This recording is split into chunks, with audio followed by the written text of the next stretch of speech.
I still remember the exact moment the room went silent.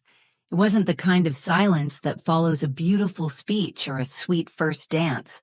No, it was the kind that slaps you across the face and dares you to cry in public. At my brother Liam's wedding, I begin, my voice steady but my chest still tight. His bride stood on stage and called me a pathetic single mom, and the whole room laughed. But that wasn't the worst part. The worst part was when my own mother, my mother, leaned into her champagne glass and said loud enough for the microphone to catch it. She's like a discount model with a scratched label. And just like that, they all laughed harder. Every guest, every fork paused mid-air, every chuckle that started small and grew into cackles that wrapped around my throat like a scarf made of shame. I sat there frozen. I could feel the blood rush to my cheeks, my ears ringing. My hands trembled slightly as I reached for my glass of water, but I couldn't lift it without spilling. I clenched my fingers into fists instead, hoping no one noticed how badly I was shaking. My eyes instinctively darted to Liam, my baby brother. He was up at the head table looking down into his lap. His face was blank, but his jaw twitched.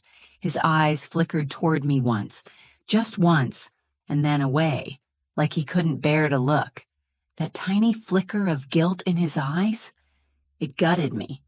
I felt like I was 8 years old again, standing behind the garage where the neighborhood girls used to whisper about how weird I was, how poor my clothes looked. Except this time, it wasn't strangers. It was my family, my own blood. And for what? Because I'm a single mom? Because I didn't come wrapped in silk and diamond-cut perfection like Emily? Emily, Liam's fiancée, or rather, bride, now. She stood on that stage in her pearl-white gown, holding the mic like it was a baton in a race she'd already won. Her smile didn't reach her eyes. Not that it ever did. I'd spent the past year watching her fake her way through every family event, offering compliments that sounded more like insults, calling me brave for raising a child on my own, like I was a rescue puppy that just needed praise for staying alive. And then there was my mother, Janice. The woman who used to braid my hair before school now looked at me like I was an expired coupon, once valuable, now useless. Why did her words cut so deep? Why did I still care? Was I really that pathetic? Was being a single mom all I would ever be in their eyes?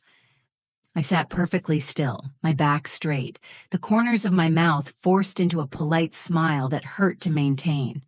My son, Noah, sat next to me, clutching a napkin in both hands. His big brown eyes searched my face, and I forced a smile so he wouldn't see the tears pooling in mine. He whispered, "Mom, why are they laughing at you?" That question shattered something inside me. I opened my mouth to answer, but no words came out. What could I say? That sometimes people who are supposed to love you the most are the first to throw you under the bus? I wanted to leave, just walk out, grab Noah's hand, and never look back. But before I could even push my chair back, Noah did something I'll never forget. He stood up, just like that, no hesitation, just a quiet strength that didn't match his 9 years. And then he started walking toward the stage. I should have known that wedding wasn't going to be easy for me. Even before Emily's insult, before my mother's cruel little joke, before the laughter, I had already spent the whole day pretending I belonged there, pretending I was someone they could be proud of. It started that morning, standing in front of my mirror, trying to zip up a dress I bought on clearance. It was a little too tight, a little too formal, but I needed something that didn't scream single mom trying too hard. I tugged at the fabric, turned side to side, and told myself it looked okay. Noah walked in while I was checking my makeup. "You look like a movie star," he said, eyes wide. I smiled, even though I didn't believe him. "Thanks, baby," I said, brushing his hair down gently. "You're my favorite hype man." I remember the drive to the venue, Noah humming in the back seat, asking if Uncle Liam was nervous. I laughed and said, "Probably. Weddings are scary." I didn't say what I was really thinking. Family is scarier. Liam and I were close once. He's 5 years younger than me, and I practically helped raise him when our dad left. I used to help him with homework, cover for him when he snuck out, and hold his hand during thunderstorms. For years, it felt like it was just the two of us against the world. But that changed when he met Emily. She was polished, poised, the kind of woman who walks into a room and makes you feel like you need to apologize for existing. I tried to be kind when he introduced us. I really did. But she made it clear from day one, I wasn't her type of people. She once told me at a family dinner, "It's so inspiring that you're doing this all on your own." In that tone people use when they want you to know they're above you but pretending not to be. My mom loved her immediately. I could see it in the way she leaned in when Emily talked, how she laughed at every story, even the boring ones. Janice had never looked at me that way. With me, she was always stiff, judgmental, like I was a reminder of all the things she didn't want to see in herself. I used to think I was just being sensitive. That wedding proved otherwise. The venue was beautiful, white roses everywhere, soft violin music floating in the air, candlelight flickering off gold-rimmed glasses. Everyone was dressed like they'd stepped out of a magazine, and then there was me, trying not to wrinkle my dress every time I sat down, adjusting the one pair of heels I owned, praying Noah wouldn't spill anything on his little shirt and tie. He looked so proud, though.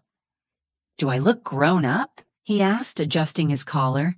"You look like the man of the hour," I told him, and I meant it. As the night went on, I smiled, nodded, made small talk. I laughed at jokes I didn't find funny. I held my head high even when I caught a few glances from Emily's friends. I was surviving. Until that mic moment happened, and everything I had held together, my composure, my pride, my years of pretending, came crashing down. The laughter felt like daggers, and in that moment I saw something in Noah's eyes that changed everything. Not fear, not confusion, but protection.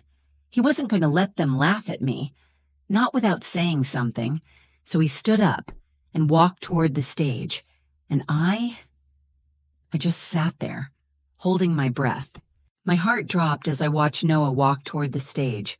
At first I thought he was just confused, maybe going to get a napkin or follow the sound of the music, or, God, I don't even know. I hoped he'd just come back to the table, that this whole moment would pass, that somehow I could melt into my chair and pretend I hadn't just been humiliated in front of 100 people. But he kept walking, slow, purposeful, each little step tapping across the glossy wood floor like a countdown I couldn't stop. People started to notice. A few turned in their seats. Someone whispered, "Is that her kid?" I could feel every stare slicing across my skin. I stood up halfway, reaching out like maybe I could call him back without making a scene. "Noah," I hissed, my voice tight, barely audible. "Come back here." But he didn't even glance back, just climbed the 2 steps onto the stage where Emily had been moments ago, her bouquet now resting on the edge of the table like a trophy she hadn't earned. The DJ leaned down, trying to nudge him gently. "Hey, buddy, this isn't—" But Liam raised a hand from his seat and said, "Let him speak." That caught everyone's attention. My baby, my sweet, awkward, Minecraft-obsessed 9-year-old, now stood in front of a microphone, both hands gripping the stand like it was keeping him grounded. He looked so small, dwarfed by the tall white roses behind him, but something about the way he held himself made him look 10 feet tall to me. The room quieted. Even Janice put down her champagne flute. Even Emily, who had been busy fake laughing at something one of her bridesmaids whispered, turned slowly, her face stiffening. And then he spoke. "I know something about the bride," he said, just like that. No shaking, no stammering. My heart pounded so hard I could barely hear the silence in the room. My hands were clammy, my mouth dry, my pulse thudding against my throat like it was trying to claw its way out. "Please don't say anything embarrassing," I begged internally. "Please don't say something he'll regret. Please don't make this worse." but something in his voice, calm, clear, honest, made the whole room freeze. Emily's smile twitched. She leaned forward, eyebrows raised. "What are you talking about, sweetheart?" she asked sweetly, but there was a tightness in her voice now, a crack in the porcelain. Noah ignored her. He glanced at me, just for a second, and in that moment I could see everything behind his eyes. His confusion, his protectiveness, his anger, and something else, something quiet and powerful, conviction. Then he looked back at the guests. "I heard her say something," he said. "Before the wedding." Gasps fluttered through the room like a sudden gust of cold air. Emily's face shifted, just slightly, but I caught it. That flicker of panic. I couldn't move. It felt like the floor under me disappeared, like the entire room was suspended in this one moment, just before everything unraveled. And all I could think was, what did he hear? Noah had been with me all day. He hadn't been around Emily alone, had he? And then I remembered. Earlier that afternoon, I'd sent him to find the restroom while I helped tie Liam's boutonniere. 5 minutes. That's all it took. He must have overheard something. The silence stretched thin as glass. No one breathed. No one moved. And Noah was about to drop something that would shatter it all. I felt like I was underwater. Everything slowed down. The sounds around me, the flickering lights, even the nervous shuffle of people shifting in their seats. All I could hear was the rush of my own heartbeat, pounding in my ears like a drum warning of something big, something irreversible. Noah still stood at the microphone, small hands gripping the stand, a wrinkle across his forehead, the kind he got when he was concentrating, like when he tried to solve a tricky math problem or beat a hard level in a video game. But this wasn't a game. I couldn't breathe. Part of me wanted to rush up there and pull him back, whisper in his ear that it wasn't his job to fix this, that I was the adult and I could handle it, that I'd survived worse. Barely, maybe, but I had. But the other part of me, the part that still ached from the laughter, still burned with the sting of betrayal, knew I couldn't stop him, because Noah had made a decision, and I could see it in his face. He was standing up for me, for himself, for us. He cleared his throat, and in the quietest room I'd ever been in, even that tiny sound echoed. "I was looking for the bathroom," he said softly, "before the wedding started." He glanced at me again, this time longer. His face didn't ask for permission. It simply said, "You taught me to speak the truth. I'm just doing what you taught me." I felt a tear slip down my cheek and quickly wiped it with the edge of my napkin. I wasn't sure if it was fear, pride, or both. "I walked past this room," he continued, "and I heard Emily talking to one of her friends." Emily shifted in her seat. Her mouth opened slightly like she was going to interrupt, but she didn't. Maybe she couldn't. Maybe she realized what was coming. Noah's voice didn't tremble. "She said she didn't really want to marry Uncle Liam." Gasps. Audible now. Someone dropped a fork. A couple guests sat upright like they'd just been slapped awake. "She said," Noah continued, "that she needed someone stable, who'd give her a house and wouldn't question her when she goes out late, and that Liam would be too nice to ever say no." The words hung in the air like smoke from a fire nobody knew had started. Emily was frozen, eyes locked on Noah, mouth barely moving. "That's not true," she muttered, but no one seemed to hear or care. And Noah paused, and my stomach flipped. I could feel it coming. I didn't know what it was, but I could feel it.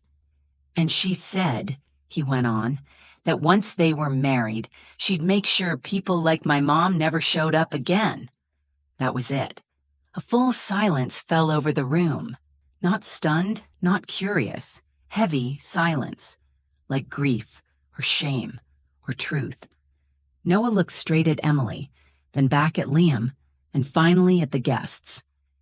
"She said my mom was embarrassing," he added, "but she's not. She's kind, she's brave, she works so hard, and she never talks bad about anyone." His voice cracked slightly at the end, and I felt my chest cave in with emotion. I didn't care what happened next. I didn't care who believed him or who tried to cover it up, because right then, on that wedding stage, my son did something most grown adults wouldn't dare to. He told the truth, and without realizing it, he turned the entire night on its head.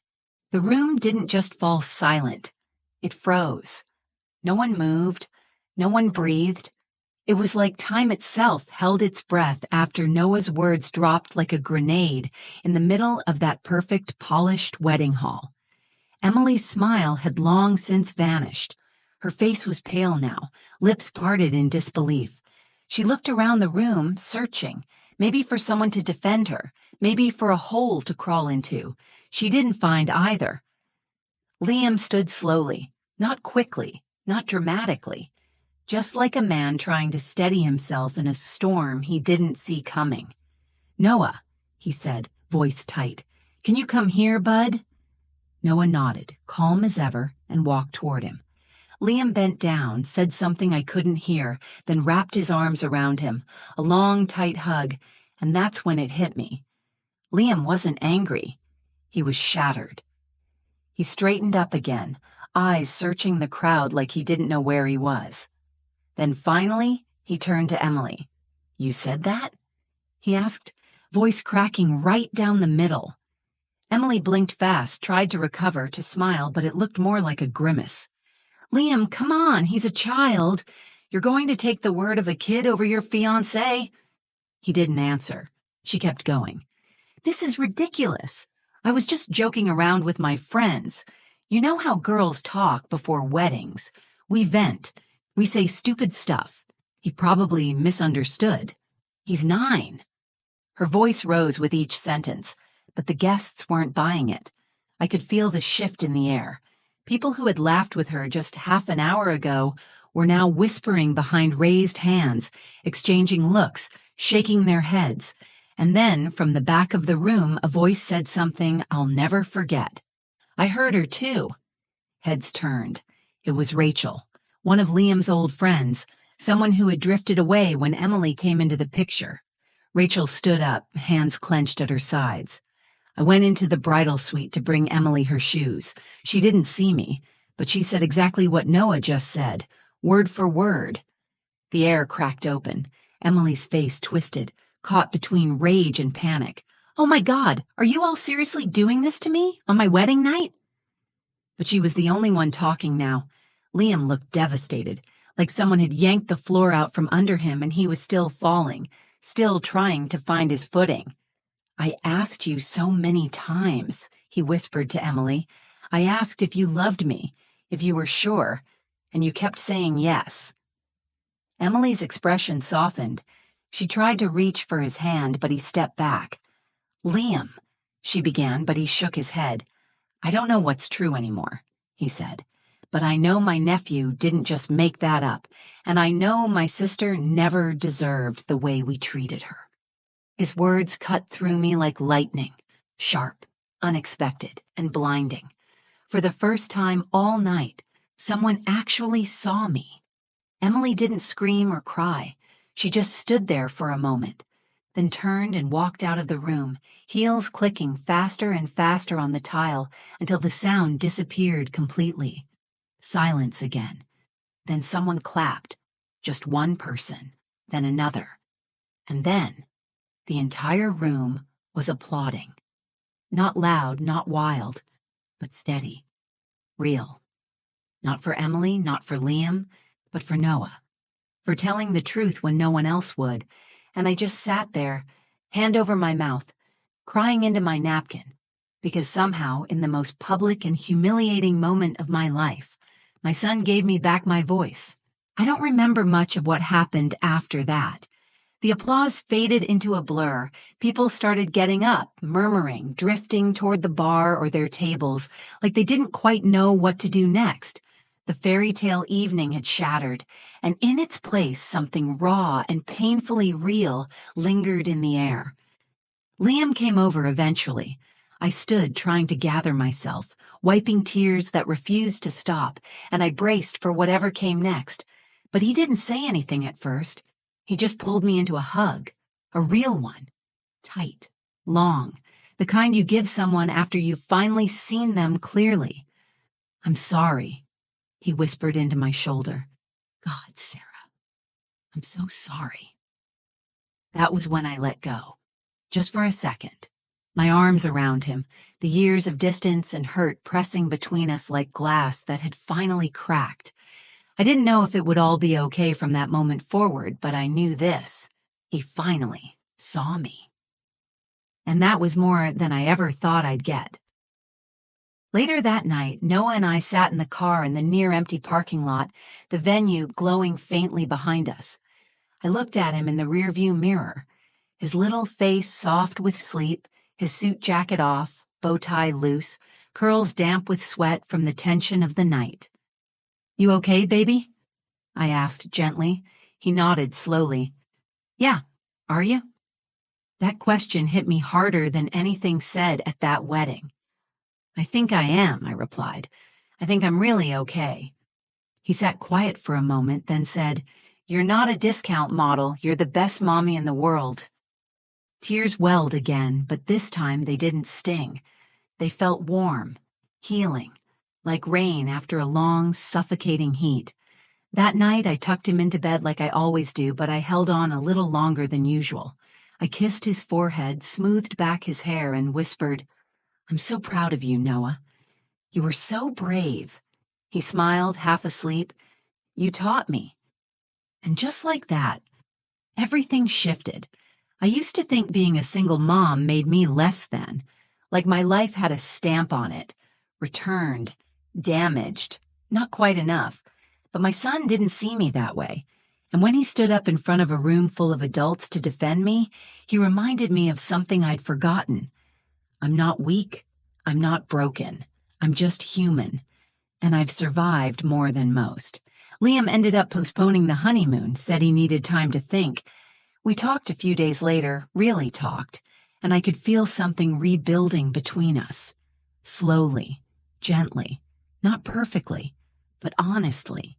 Janice never apologized. She sent a cold text a week later. "I'm sure you understand things got out of hand. Hope you're doing well."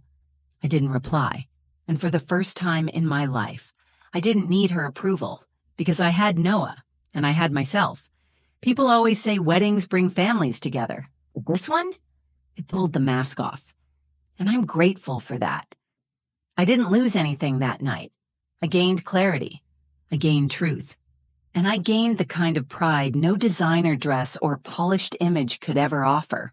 Turns out, I wasn't the one with the scratch label. I was the one who kept her integrity intact while others sold theirs cheap. And the person who reminded me of that was a 9-year-old boy in a clip-on tie, holding my hand. So, yeah. That's the story of how my son, my brave, beautiful 9-year-old, stood up at a wedding and changed everything with just a few words and a whole lot of heart. If this story moved you, made you feel something, or reminded you of your own strength, please like the video. It really helps more people find it. And if you believe in standing up for what's right, even when your voice shakes, share this story with someone who needs to hear it. And hey, if you want more real, raw, honest stories like this one, don't forget to subscribe to the channel and hit that little bell so you never miss a new video. Thanks for watching. Thanks for listening. I'll see you in the next one.